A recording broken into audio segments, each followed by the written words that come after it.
اعمل لنا حاجة نشربها. قلت لها هاجي اساعدك؟ قالت لي لا، انا هقوم اعمل حاجة نشربها. ودخلت فعلا تعمل لنا حاجة وخرجت وبدأنا اشرب، وفعلا انا شربت في الوقت ده.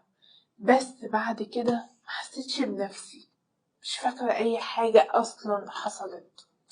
صحيت تاني يوم وانا حاسة ان دماغي هتفرقع وجسمي كله حرفيا وجعني، مش قادرة من جسمي. قلت ايه ده، في ايه مالي؟ انا كنت مستغربة اوي. قلت لها هو في ايه؟ قامت قالت لي انتي نمتي مرة واحدة وكده فدخلتك تنامي جوه في الأوضة. قلت لها مش عارفة، انا ما حسيتش بنفسي ومش فاكرة اي حاجة خالص. قالت لي عادي عادي بتحصل، اوقات بننام مكاننا من غير ما نحس. مش عارفة، حاسة في حاجة غلط. قالت لي لا لا، ايه اللي هيبقى غلط يعني؟ مفيش حاجة. المهم رجعت على البيت، كنت باخد شاور عادي، ولاحظت ان في حاجات غريبة على جسمي ولون غريب كده على جسمي زي بقع وبتاع. ايه ده، هي الحاجات دي جت منين؟ انا كنت كويسة، هو ايه اللي حصل؟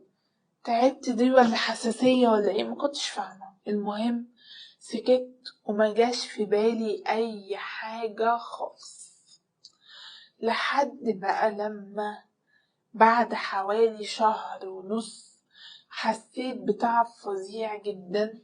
في الوقت ده ما كنتش قادرة استحمل، فكنت مستغربة جدا من التعب والحالة اللي انا فيها، كنتش فاهمة انا عندي ايه. رحت في الوقت ده الدكتور طلب مني شوية تحاليل، شوية حاجات اعملهم، وفعلا عملت التحاليل. والدكتور بيبص في التحاليل علشان يشوف النتائج.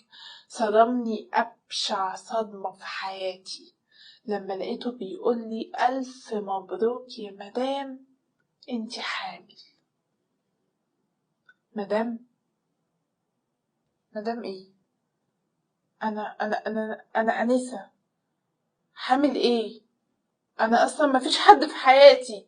ايه اللي انت بتقوله ده؟ انت اتجننت. قال لي التحاليل اهي، انتي حامل.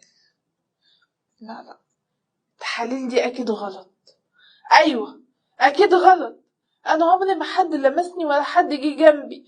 انت عارف انت بتقولي ايه؟ حضرتك انا عملت تحاليل معمولة والنتيجة اهي.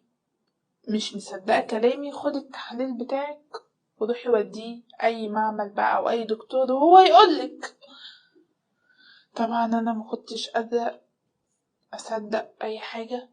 فعلا خرجت وخدت التحليل ده ورحت سألت الدكتور تاني، ولقيت نفس الكلمة، مبروك يا مدام انتي حامل. في الوقت ده حرفيا انا كنت في حالة صدمة، مش قادرة اصدق